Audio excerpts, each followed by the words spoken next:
நீ படித்த பொண்ணு வசதியாக வாழ்ந்துட்டு பேசுகிற. நாங்கள் அப்படி இல்லை. சோத்துக்கு திண்டாடணும், 4 காசு சம்பாதிக்கணும்னா சாவணும். சம்பாரிச்ச காசை வீட்டுக்கு கொண்டாடுறதுக்குள்ள ரத்த அடிப்படணும். ஒரு நாளைக்காவது ராத்திரி வரல நாம உயிரோட இருப்போம் நம்பிக்கை உண்டா? இல்லை. அதனால்தான் எங்களால் கோர்ட்டு போலீஸ்ன்னு நினைக்க முடியல. திருப்பி அடிச்சாதான் அடியிலிருந்து தப்பிக்க முடியும், கட்டி அடிச்சாதான் உயிரோட இருக்க முடியும். அதுக்காக நீங்க செய்யறதெல்லாம் சரியாயிடுமா?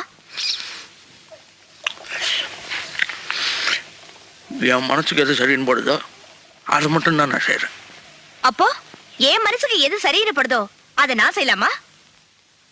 எனக்கு இன்னைக்கு செல்வா அந்த பையன் அடிச்சது தப்புன்னு படுது.